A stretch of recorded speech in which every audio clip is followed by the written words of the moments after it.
Well, welcome everyone. I'm Chipper Dean. I'm one of the Gala board members and also the production manager for Festival 2020. A little painful to say, but we're still hopeful. I'm also the production manager of the Gay Men's Chorus of Washington, D.C. I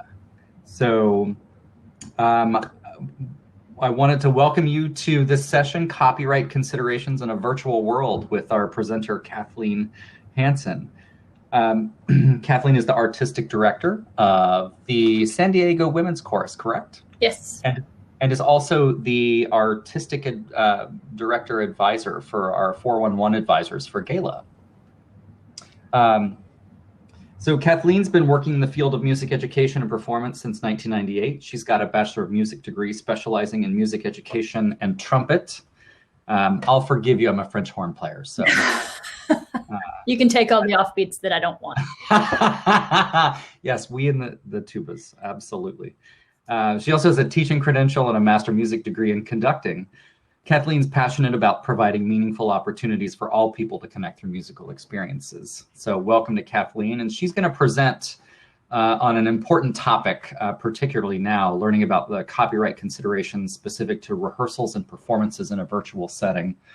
Important not only as we are in our current virtual world, where we're almost strictly virtual, but also I think probably will be a little bit hybrid virtual in the future. So this is an important and timely topic, and welcome to all of you who have joined us. And I will hand things over to Kathleen and leave, so to speak. I'll be monitoring the questions. So if you do have questions that you'd like relayed, you can type them in the chat. Kathleen may be able to see those as she presents. If not, I'll be monitoring those and I'll pop back in from time to time to share those questions. Otherwise, thank you very much for being here. Kathleen, I'll leave it to you. Thanks so much. Hey, everybody. So what I've found as I've been, attending various seminars on the same is that number one, there are some unknowns and there are a few disagreements, but we'll try to navigate those together. And number two, I wanted to make this a little bit more interactive. So I do want you to feel free to type things in. If you have questions, comments, I might not get to them right at that very second because I might have it up on a slide later, or you know what I mean? But please do feel free. I would love to see who's here. So if you want to tell me like your position, are you a singer, are you a board member, director, that would just kind of help me know the breadth of the folks who are here. And the other thing that is interesting, everybody except I think one person can hear me, so hopefully we're good to go there. A lot of these jobs fall to different people in our courses, right? But what I find is that the more people in any given organization who know kind of the rules, the more likely we are to be compliant. So as we go into this, we're going to cover what type of licenses exist, when do we need which types, where to get the licenses, and then what about performances on like YouTube and Facebook, because those are different. So under the Copyright Act, the copyright holder has certain rights. And for music, this includes the right to publicly perform, the right to reproduce the work, both in copies and in audio, and in audio-only recordings. So they call those phonorecords. It's like a record, but with sound. And we need to kind of know what kind of performance we're doing in order for this to make sense. What is a public performance? Well, any live or transmitted performance, whether or not it's being viewed by the audience at the same time, is a public performance. Therefore, anytime we perform something publicly, a public license is required. So jump into toggling windows here. So I'm talking about performance licenses. This is what most of us are accustomed to when we perform live, which we're not really doing much of right now. Usually we buy a piece of music and we pay our yearly ASCAP BMI fees, and we can perform it for people live. So these licenses are audio only, non-interactive performances. So for example, if you want to share an audio recording that people cannot stop, they cannot rewind, they cannot replay it, this generally covers something like radio broadcast if we're going to do a performance license. These are available through performing rights organizations. This is a really, really important thing to understand. Performing rights organizations are often called PROs, and those include ASCAP, BMI, CSAC, GMR in the US, which are like the biggies. And those PROs, they can issue blanket streaming licenses if you want to do audio only, something that is like a radio broadcast. Again, those are non-interactive. That would be, we're putting this out, audio only, and that's it. Cannot rewind, cannot fast forward. That's a performance license. So they can issue blanket streaming licenses for anything in their repertoire. So when you're a composer, you sign up with one of these organizations to kind of help them manage your rights, and that's what they do. These PROs do not license dramatic works. So anything that is staged, anything that has a plot, those are going to have to go through the copyright holders directly. Here's where I'd like to just mention the difference between a copyright holder / publisher and a print publisher. And I know that this gets a little bit confusing because when you hear these seminars, they'll say, go ask the publisher, go ask the publisher, go ask the publisher. Well, from our end as artistic directors, we think publisher and we're like, oh, that's like J.W. Pepper. But that's only a print publisher. So they're talking about the publishers that are also copyright holders. And some publishers are both. So Alfred, for example, the Alfred catalog, they both offer songs that they do not control the rights of, and they offer songs that they do control the rights of. The only way, well, we'll talk about how to know later. There's a little, if you have a piece of music already, it's printed on the music.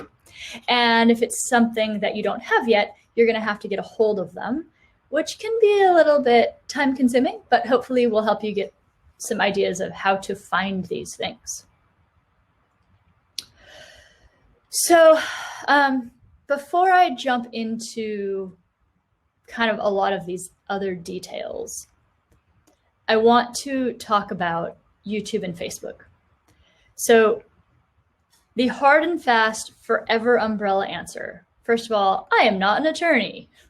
Please consult one if you have specific needs and questions. The second part of that is you always need permission to record something and put it out to the public, always and forever and ever, amen. There are some however commas involved in that. And this however comma is that YouTube and Facebook and some of the other services like Instagram and even Twitch, they have negotiated performance licenses through these PROs for a lot of things that are out there. The problem is we don't have access to that list. YouTube used to maintain a list under their music services where you could type in a piece of music and it would tell you, yes, you can perform this, but we might put an ad on it. Or you can perform this, you can put a cover of this song out in 249 countries, but here are the few countries that we will not show this in, or it might be blocked in these countries. So we'll talk a little bit more about the logistics of how to deal with that a little bit later, but I want to talk through the licensing so that everybody understands what the regulations are, what the law says, what the law doesn't say, etc. If you are using a private website or another streaming service that has no negotiations like YouTube and Facebook do, you are 100% in charge of making sure that you have all of your performance rights, all of your sync licenses, all of your mechanical licenses, anything that you need, and we'll talk through what each of these things are. You'll be in charge of doing that yourself. So we'll talk about how to do that. My I don't know, my advice is if you are trying to do this for the first time, go through a YouTube or go something like that. So go through YouTube or one of these other services so that you don't have to worry about all these other things. But we still need to know that these other things exist, because it is always good to do due diligence and also double check, even if we're putting it up through these. I know that all sounds a little circular. I know that all sounds a little confusing, but the more you hear this, the more we talk about it, the more sense it's going to make. All right. All right. So types of licenses. We talked about performance license, audio recording that is not interactive.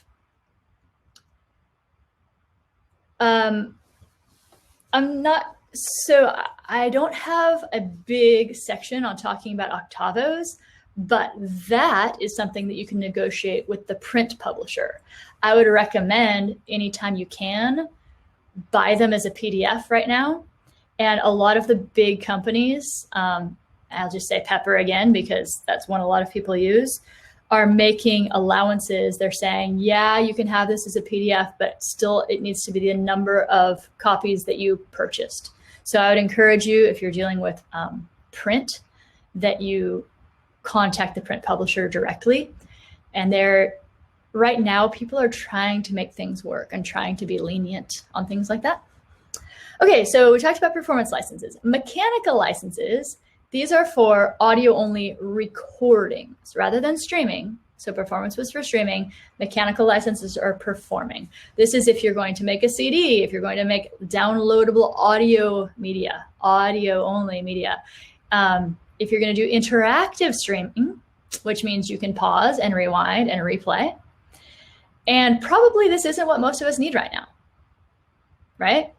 Some people might, if you do audio only, but as soon as you put an image up there, even if it's just like a title page and your logo, that pushes us over to synchronization or sync licenses. And this is where we need to spend the majority of our time today, talking about synchronization licenses. Those, you know what? I think I have some visual aids to go with each of these. Let me back up a little bit.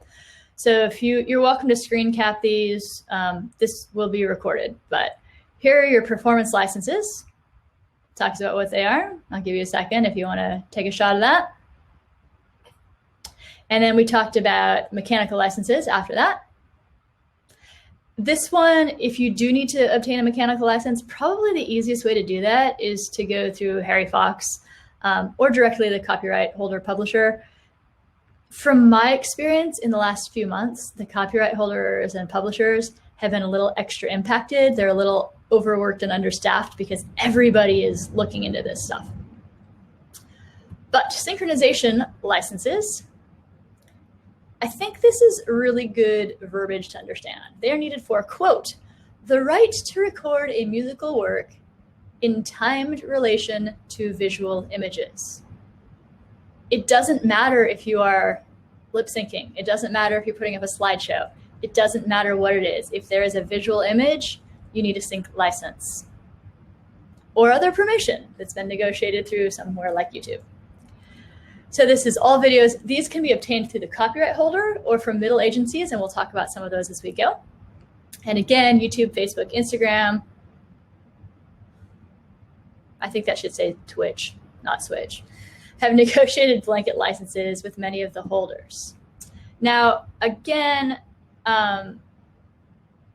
here is another type of license that I didn't know much about until recently.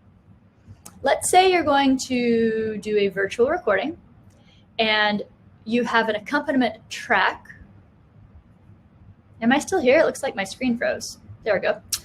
You have an accompaniment track that you're going to layer your voices on top of. Someone has produced that accompaniment track. You also need to have permission to use that accompaniment track. Now, there are some organizations and people who've been super cool about it, and they're like, absolutely use it. I asked Matthew Curtis of Choral Tracks if I could use one of their piano tracks. It's like, yeah, totally, go ahead, which is great. Pink Zebra, I don't know if you've discovered Pink Zebra yet. They have tracks as well. But if you just go and get like show choir accompaniment tracks, you need to get permission to use those. And that falls under master recording license. You can get this from the print publisher. So sync licensing needs to come from the copyright holder / publisher.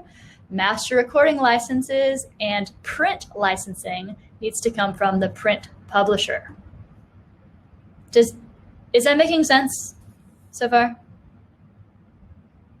And I'll talk about it later, but it does not matter if you charge for your performances or not. The law still applies if you're charging people or not. I would totally be happy to share my PowerPoint. I'll send it out to the AD list, and I'll see if we can get it up on the Gala website as well. And this will be available for replay. And I totally know that it's a lot of information, and you will need to go back through this a few times and read it for yourself a few times.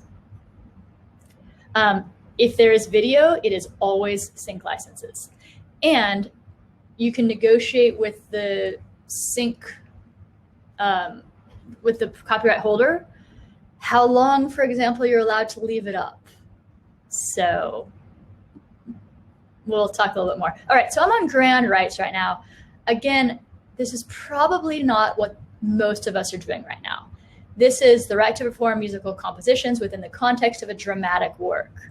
So if you were going to do an opera or a musical, that's obvious. But also, if you add any dramatic movement or characters or costuming or stage action or pieces of scripts, so let's say you wanted to take 3 pieces of music from the same musical and perform them in order with a script, then you're looking at grand rights. So I know some people have maybe fudged with that a little bit, but I would say this is probably somewhere we need to be a little bit careful as soon as you add characters and scripts and things like that. And those, again, go from the copyright holder. All of this will recap later again, so I'll let you know what the rights are, who to go to for them. All right, YouTube, Facebook, Instagram, Twitch, and more. How do we find out if the songs that we're using are under the blanket license that was negotiated by these platforms? You still have to ask the copyright holder. So we're going to talk about how to contact copyright holders a little bit later. Here is my, again, comma, however.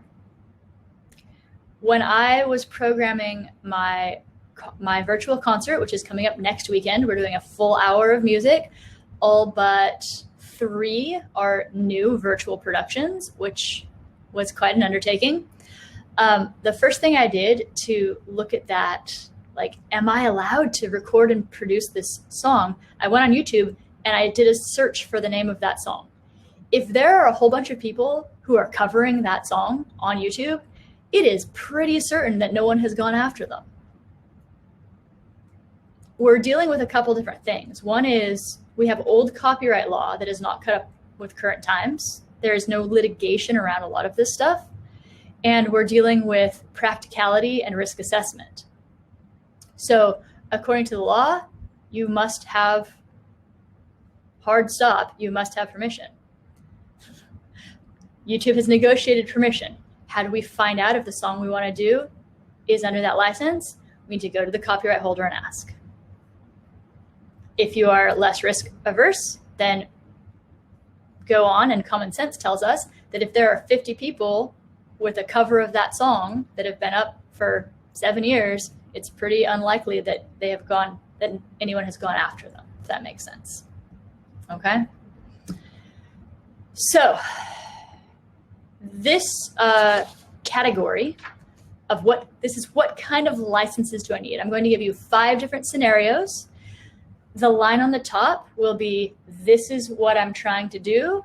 And underneath, it's going to describe what that is. And underneath, it's going to tell you what type of license you need. So this flow chart, I think, will really help. Here's a visual representation. If you want to do a live stream only, which is a live performance, it is non-interactive, it is not recorded. This is if you are standing in a park and you've got somebody streaming that concert, or if you're in, for some reason, a concert hall streaming, which is probably not what's happening right now, you need a performance license. Do you remember who to go to if you need a performance license? I can go back. For a performance license, you need to go through performance rights organizations like ASCAP, BMI, etc. All right, so that's live stream only. If you want to do live stream with an accompaniment track, so this is that pre-recorded, like choral tracks or what do they call them? The show choir type tracks. You need a performance license and a master recording license. Those are the performance license is available through the PROs. The master recording license is available from the print publisher or whatever organization developed that. If you had a friend, put it together and record it, that's not a big company that you have to pay for it. You have to negotiate with them. But if you've purchased an accompaniment track, you need rights for that because someone else has produced it and recorded it. If you would like to post a video of a previous performance, it's pre-recorded, it is interactive. The interactive part is really important because people can play, they can pause, they can play it on demand. This is different than streaming, which is start to finish and they cannot interact. You need a performance license and a sync license. Remember, if it's a stream, you only need a performance license. If it is interactive, we have audio and video, you need a sync license. Sync licenses can be obtained by going to copyright holders. We'll talk about how to find them in a little while. That can be a challenge. If you're going to do a live stream plus an on-demand replay, so live stream is start to finish like we had before, which generally you just need a performance license for. If you have on-demand replay, all of a sudden this becomes interactive and it becomes the same as the previous slide where we also need a sync license. Hey, Chipper, you got some questions for me? Or I think there might be a few that are topical. I will try. Let's try it. Sure. Let's see. So John Quillen was asking on the previous slide, I believe, doesn't it matter where you post it? For example, YouTube or Facebook versus your website? It 100% matters where you post it. So if you are on YouTube or Facebook or Instagram or Twitch, you are covered by their blanket negotiated sync rights. But you still need to find out if what you're performing is on their list. And your choices are go to the copyright holder to ask, hey, are you covered under this blanket license? I need to put a little cautionary warning there. Sometimes you get someone who is just the person answering the phone or maybe isn't super aware of the laws. And they're like, yes, that will be $250. Whereas they might actually be covered under the YouTube license. One other thing you can do, and I've done this before. So the first thing I said, go search and see if there are other people performing it. If there are other people performing it, especially if they look like us, if it is a choral group, if it's somebody sitting in their living room with a guitar, not somebody who is famous and probably, negotiated that on their own. If there are people performing it, it's probably safe. The other thing you can do is you can upload a version of it to an unlisted YouTube video and see if it produces a copyright flag or a copyright claim. Deep breath. I know that these are a lot of words. So I would take, for example, a practice track maybe, or a recording I have of a group performing a song, upload it to my YouTube channel, leave it unlisted, leave it private actually, so nobody can see it but me. Within moments, their artificial intelligence crawler, their content ID system, will either recognize that or not recognize that. If it is recognized and it is in their system, it's a little scary because it comes up with like this red dot and it's like copyright claim and you're like, what did I do wrong? That doesn't mean you need to take it down necessarily. You need to read what it says because it will often say something like, this is part of our content ID system. The copyright holder reserves the right to place an ad on your video and take that revenue. So it really would only change if you're trying to monetize it. I would play with that if I were you. If you're going to put things up on YouTube, take any song that you have maybe of your chorus performing and upload it and just see what it says. What you don't want to do is take the like original artist's recording and upload it. Sometimes when you use the same, like a very similar backing track, the system is becoming more and more sophisticated. I uploaded an a cappella version of a song, and it instantly recognized it. And it gave me that little thing. It says copyright claim. Copyright claim does not necessarily mean you need to take it down. Read what it says. If you get a copyright strike, that's when there's a problem. If it says copyright strike, take it down. The risks with copyright strikes, I've honestly never gotten one. I've gotten lots of copyright claims. I've had a few things that they've said like, hey, we had like a song playing in the background while we did physical warm-ups, and it said, take it down, and we just took that down. It wasn't a big deal. The problem with copyright strikes is that if you get a few of them, they can deactivate your account. But it's pretty rare. This applies to groups, this applies to solos, this applies to ensembles, this applies to anybody who's putting anything up. Okay? Sync licenses are obtainable through the copyright holder, and we'll talk about how to find that here in a bit. Anything else, Chipper, that you're seeing other than those things I just said?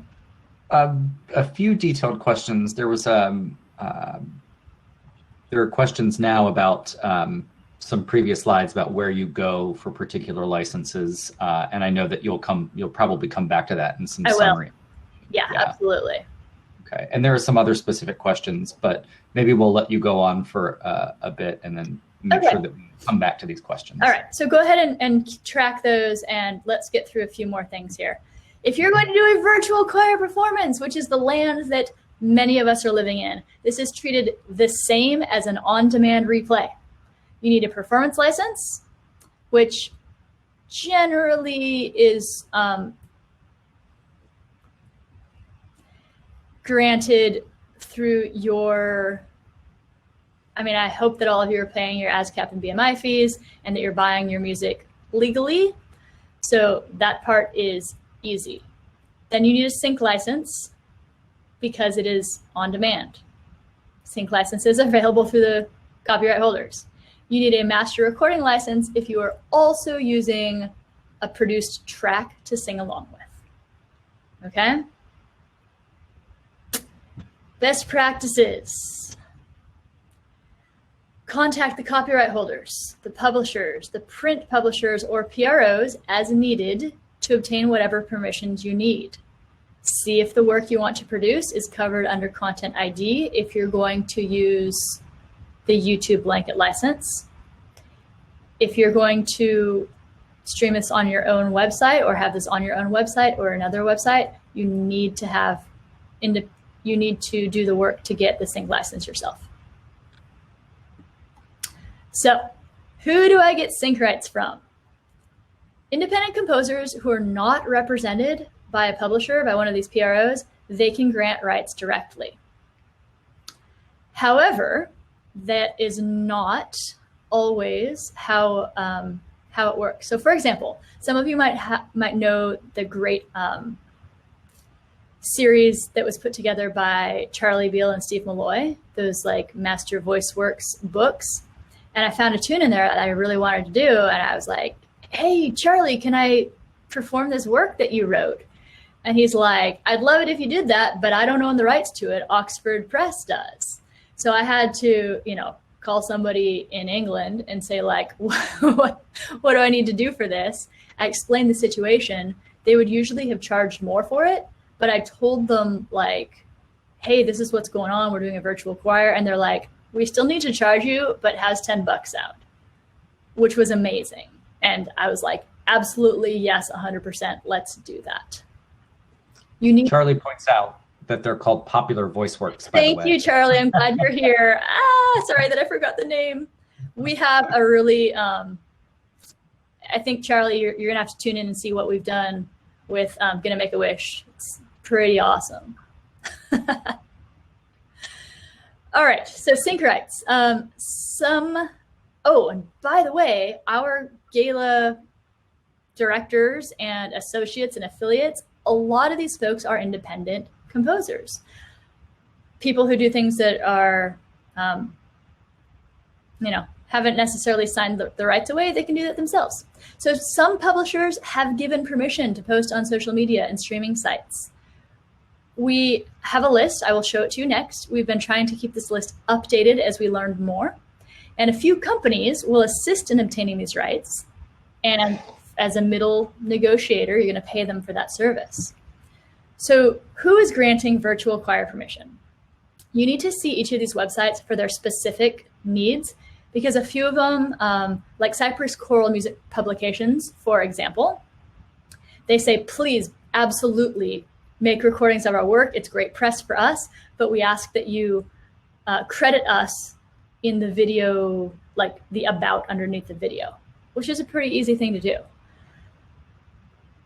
These other companies all have similar things. Some of them ask you to fill out a little form that says where and when and who you are. So you just need to check in with them. And yeah, it's a little bit cumbersome, but we want to support the rights of artists. Some of our affiliated folks like Ruth Huber, Paul Caldwell and Sean Ivory, Eric Lane Barnes.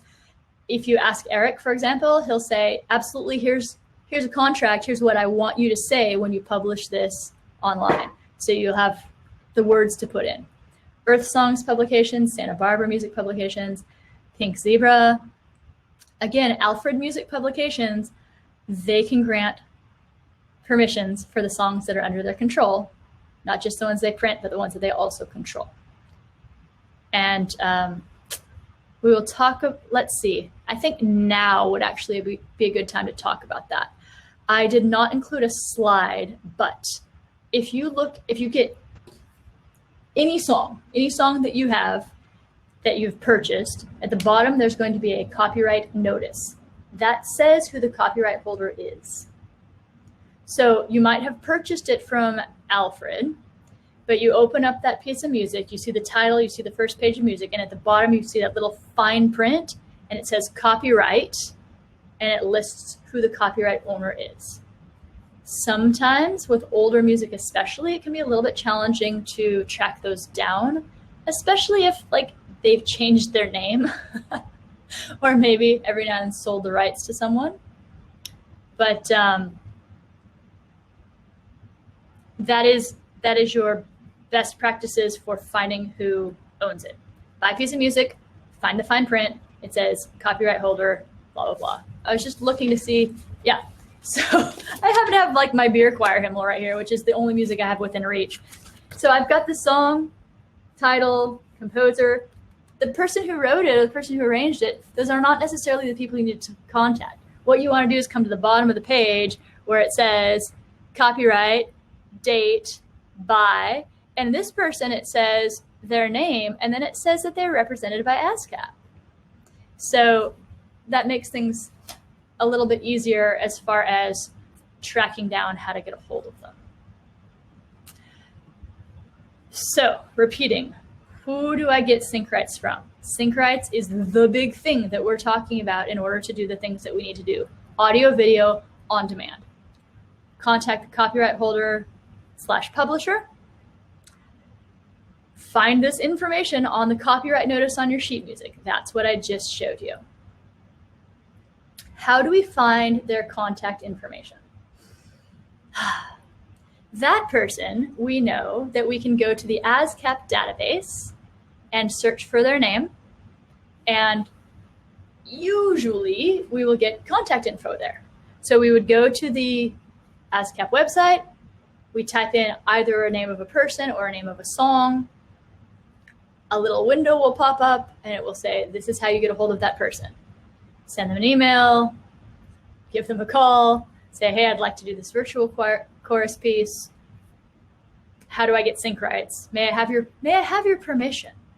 And frequently, if it's under the control of a person, they will often say, by all means, I'd love to have my music out there. Sometimes they'll say, that will cost $300 and you can leave it up for 1 year. Sometimes they'll say, that'll cost $150 and you can leave it up for 2 days. Sometimes they'll say, that'll cost $2,000 you can have it up for 2 years. It widely varies. Is that making some sense? I'm hoping that I'm putting enough repetition in here. I know for me, in order to understand this stuff, I needed to hear it a bunch of times. Now, to keep up with what demand is happening right now, a handful of companies are starting to make virtual choir bundles available. So what you'll do is you can go on, this list came from JW Pepper. So I'm going to use Pink Zebra for an example because they were like the first to be doing this, or among the first to be doing this, I should say. And instead of just buying the music and then buying a recording, you buy a package, and it comes with the music and part tracks and the backing guide, the backing tracks, and a letter that says, you can totally use this online. Now for Pink Zebra, for example, it will flag as a copyright claim, but it will say, this is in our content ID system. The copyright holder can put an ad on this. And then if you have a problem with YouTube, you have to go into dispute, which sucks, and I wouldn't recommend it. And I've not had to do it personally, but I've heard about it. And you say, look, I have a letter from this person who said I can use their music. And then they're like, oh, okay. Because again, that is an automated system. You don't have humans going through, well, sometimes you have humans going through and scrolling. They do have a team of people. But again, in COVID times, they've been a little understaffed with that sort of thing. Okay? So then just kind of,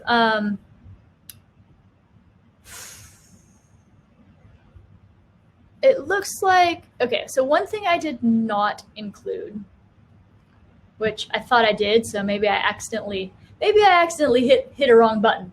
There are a handful of companies that will negotiate these for you. You can go to Easy Song Licensing. There is a new group called Virtual, oh wait, I have them written here. I just don't have them on my slide.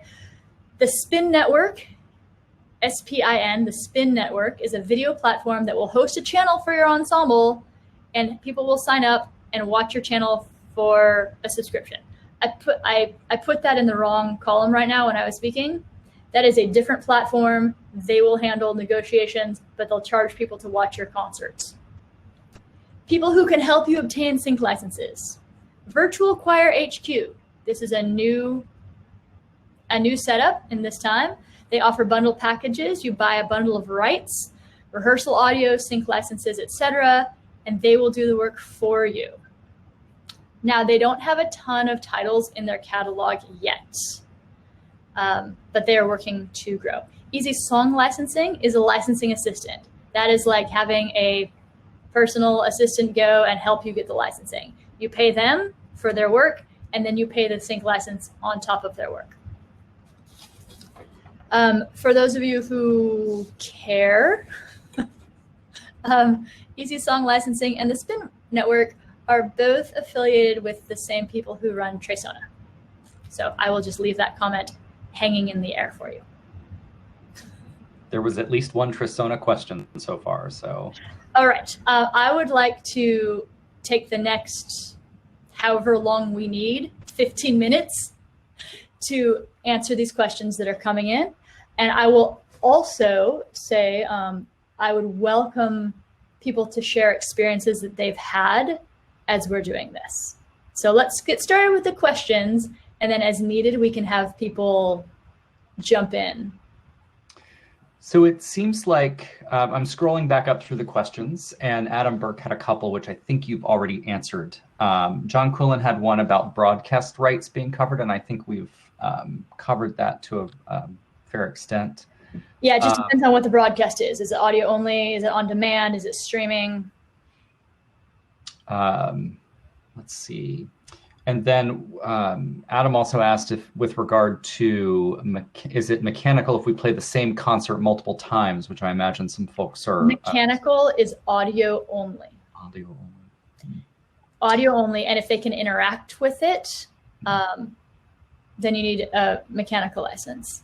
If it is streaming audio only, then you just need a performance license. If you broadcast multiple times and they can't interact, I don't know why that would be a problem. I mean, it sounds like a you just have to make sure that they can't interact. No stopping and rewinding, no on demand. It's when it happens and that's it. And your 5 scenario slides should be helpful when folks get the slides afterwards, so that they can see what they need to do for different kinds of. Interacting means that they can pause, they can replay, they can control the playback. Yeah. Yeah, yeah, that's it.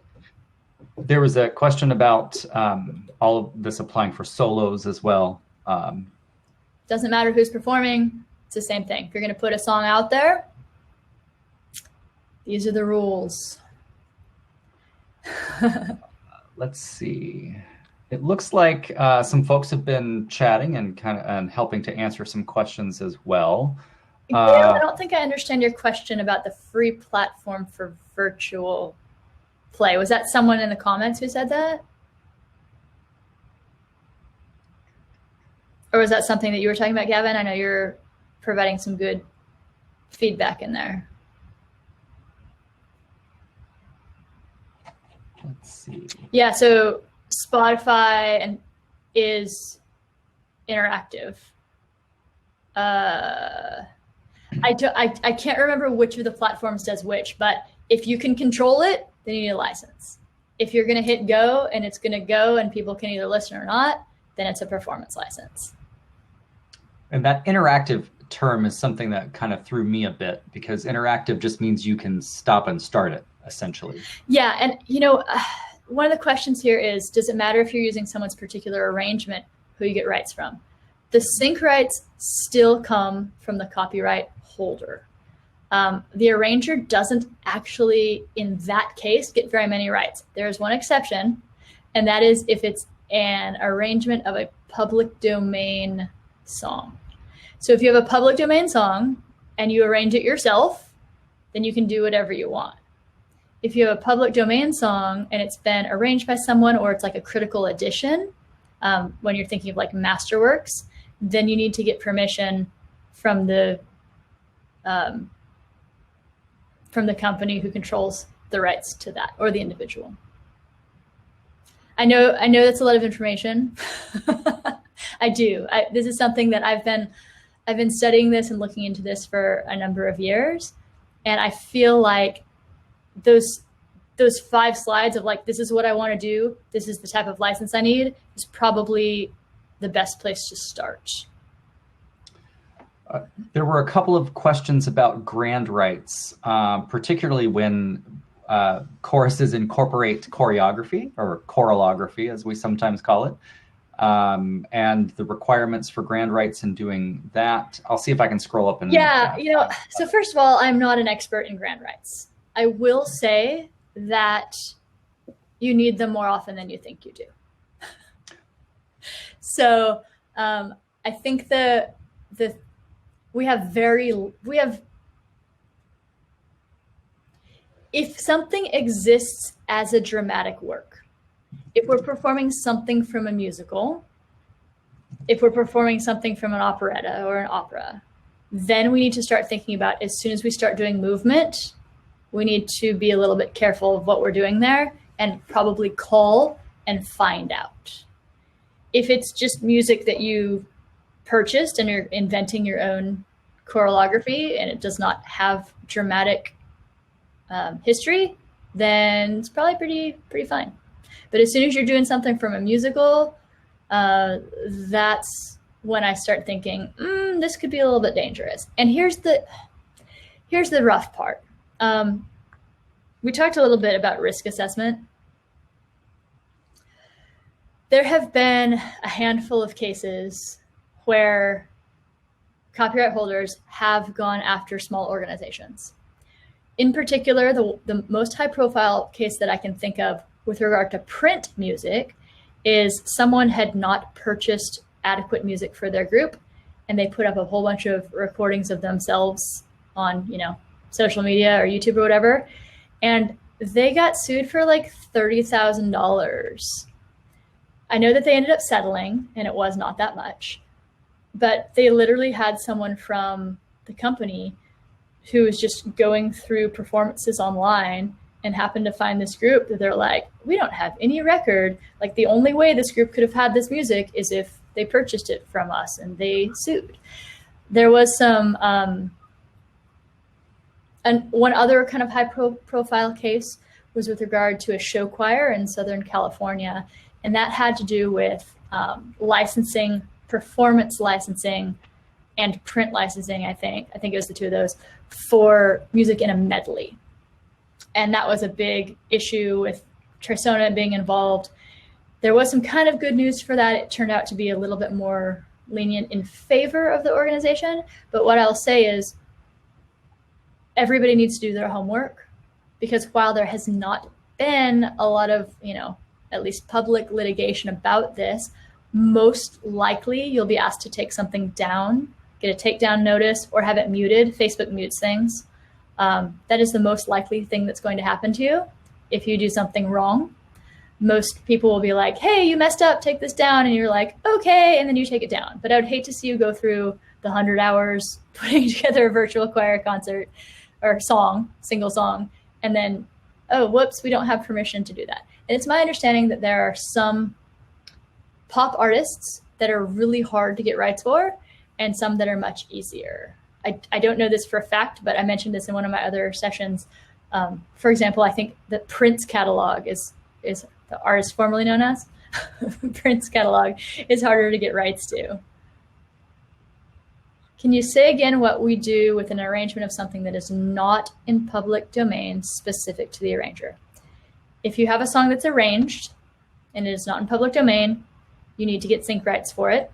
And in order to get sync rights, you need to go to the copyright holder. In order to find a copyright holder, there should be at the bottom of that arrangement, even if it's an arrangement, unless your arranger is not doing their job, it should have a copyright statement at the bottom of that. And it should say copyright, the name of the copyright holder. Go to the ASCAP site, go to the BMI site, go to one of those, type in that song, find out who the copyright holder is, contact the copyright holder. Or hire somebody like Easy Song Licensing to do all that work for you. And that kind of begs that other issue. If you have somebody internally who's writing arrangements for you, you have to be very careful of the copyright issues associated with those. Absolutely, because you have multiple, you have to have permission to write down or duplicate music, and that is a print license, which we're not even talking about right now. So in order to arrange something, you also need to go to the copyright holder or through a clearinghouse like Trisona to get permission to do that arrangement, which is a separate thing than actually performing that work. And I know this gets pretty deep, but that's how things are. Every time I get frustrated by this stuff, I try to remember that the laws were created to protect artists. There are definitely some companies who are taking advantage of it a little bit, and certainly not giving arrangers, for example, a lot of compensation necessarily. Sheet Music Plus was mentioned. That is great for publishing and purchasing arrangements and print licensing. Bobby Kaiser asked an interesting question, which may open up a can of worms. Is this something that ADs typically have awareness of and the ability to do? I guess copyright generally, or is this more frequently left to a manager or ED type person? In a perfect world, your AD, your ED, your admin team would all have a passing knowledge of how this stuff works and figure out what works best for your organization. In my organization right now, I'm the person who knows the most about it, so I've been handling it. However, we did just talk about it, and it is my hope that I'll be able to get some administrative help moving forward. Sometimes it's hard because the person who knows the most, you're like, well, it would take me at least as long to explain this to someone as it would for me to do it myself, which is one of the reasons we're doing sessions like this here, so that we have access and a lot of people can learn about this. I would say in an ideal world, the director would not have to do all of this, but the directors end up doing the artistic directors end up doing a lot of things depending on how your organization is run, right? So if you're a 2-person operation versus a 12-person operation versus somewhere in between, you're going to have to figure that out. Now, Gavin, I do not know anything about Twitch. Would you be willing to pop on and just give us like a 60, 90 second? That'd be great. So just go ahead and share. We'll let you in. And now we get to welcome Gavin Thrasher, the artistic director of the New York City Gaming And I Sports. believe you don't have video, right? Is that what's going on? Did you let him in, Chipper? Let's see.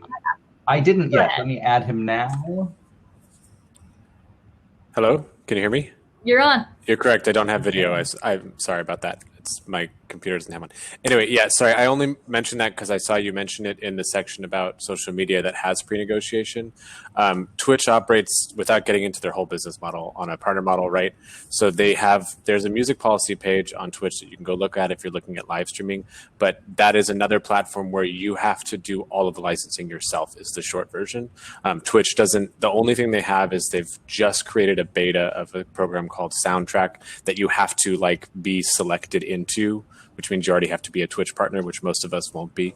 And that only covers master use licenses for certain songs. So Twitch is just as like if you were putting it up on your own website, you need to obtain the performance rights, the sync licenses, and everything along that Kathleen just so wonderfully outlined. You have to obtain those individually for Twitch. I just wanted to make sure that we clarified that because it was kind of tagged onto YouTube, but works differently. And yeah, I appreciate that very much. Yeah. It was mentioned in the last JW Pepper copyright seminar, and so I put it in there with like ... Yeah. question mark because I didn't know much about it. It looks like they are, and a lot of these. Here's the other thing. I think they're working on it, right? So Yeah. quickly, right? So they're Yeah. working on it. They've got some sort of music policy thing happening, but Right. I feel like it's very similar to these other things. It's not fleshed out yet. Yeah. So thank you for that, Gavin. I Oh, appreciate of course, absolutely. This is somewhere I'm hoping that the pandemic will result in people streamlining it. I really things hope to so as start to well. happen. So yeah, thank you for this presentation, Kathleen. Yeah, you're welcome. And I know like Vimeo, for example, their policies as far as enforcement seem a little bit more liberal, but you still have to have permission, right? Right. So The just because policies are somebody- technically the same, but the enforcement's more lax. Right? Yeah, just because somebody's not enforcing it doesn't mean that you're doing the right thing. Yeah. Yeah. All right. I'll pop off, but happy to pop on if Yeah. you need me to. Yeah. So Rebecca, the question you're asking is literally all of the things that we talked about in the session. So I would encourage you to look at the replay, and then we'll make the PowerPoint available. Any other questions? Because I know we're kind of getting to the end here. This is a somewhat related question. Are there any special considerations when even for a one-time streaming event, having a donate button, does that change anything as far as The you good understand? news Make is it interactive? does not matter if you charge or not. Maybe that simplifies things. You can charge. You can, as a matter of fact, one of the things that I've heard people have done is actually created a ticketed event where they say, okay, we would love for you to register for this, whether or not you charge, and then send those people the direct like YouTube link or whatever. Certainly there's lots of creativity that can happen around that, but it does not matter if you charge, if you ask for donations, if you offer it for free. The laws are the same around all of those things. I will say one of the reasons that can get confusing is because in the academic world, in schools, there are a lot of concerns around what you charge for and what you don't. But as far as these virtual licenses go, charge, don't charge, whatever you want to do. Gavin points out that some publishers and copyright organizations will ask if you are charging or have a donate button when you apply for a and license. what that means is when you say, hey, can I have a sync license for this? They're going to say, are you going to charge for this? And you say no, and they're like, okay, cool, that's $150. Or they'll say, you're going to charge for this. And you're like, yes, I'm charging $40 a ticket. And they're going to be like, cool, that's $2,000.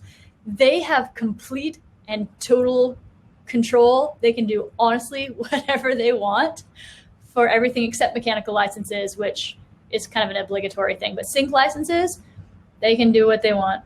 So consider that as you're deciding if you're going to charge or not, and if you are going to go through these blanket licenses or contact sync license copyright holders. I will say that after you've done a couple of these, it makes more sense.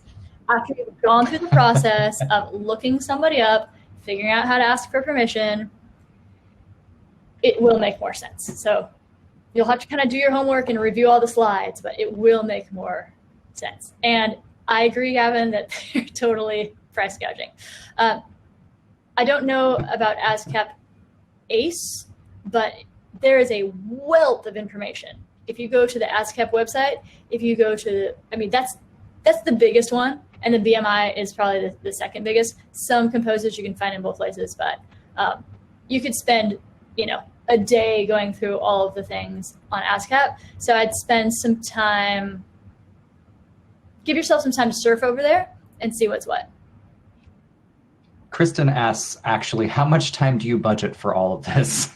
Well, I personally have found that the fastest thing for me right now is to go on YouTube and see if people are performing the tunes that I want to perform. Like I make a list. Let's say I'm going to have, 8 songs. Maybe I'll make a list of 12 and I'll just start looking them up to see if they're there. If there's nothing up there, I'm like, I'm not even going to pursue that one because right now it's not going to be worth my time. It does not matter if you charge or not, other than the fact that the sync license, that the copyright holder can charge you more if you say you're going to charge. Well, Kathleen, we just have a couple minutes left, and we're supposed to be done at 4. And actually, somebody asked, I think it might have been John Quillen, on whether or not the chat is going to be recorded as well. John, I don't actually know the answer to that, but I just grabbed it all and copied it. Okay, good. Thanks, Chipper. So I want to put in a plug for Gala Chorus, the services that Gala Choruses offer. I am the Artistic 411 advisor. If you are a member chorus, that means that you, free of charge to you, you can call me, set up an appointment. We can do a Zoom chat together. We can have a conversation on the phone. We can talk through these things together, answer your questions. There are different 411 advisors for different aspects of what we do. And I deal with all things artistic director related and anything that's adjacent. And I would definitely say that this topic is adjacent. So I'd be happy to talk you through any of this. If there's something that you missed or want to understand, or even want to have me help your board understand it, we can definitely do that. Well, thanks, Kathleen. It's 4 o'clock. Folks, Kathleen did say, as I recall, that you're going to make these slides available. We'll make them available, and I'll add those couple little things that I said I would, like where to find the copyright info. And we'll also have a recording. They'll be making the recordings available of a lot of these sessions. So you'll get, in all of those who are registered, will get some information about how to access those. Thanks so much. I am so glad that I do not handle copyright for our organization. Yeah, it is a lot. So thanks, everyone, and thanks for your attention and your great questions. And reach out if you have any more. Thanks, everybody. Take care, See you. everybody.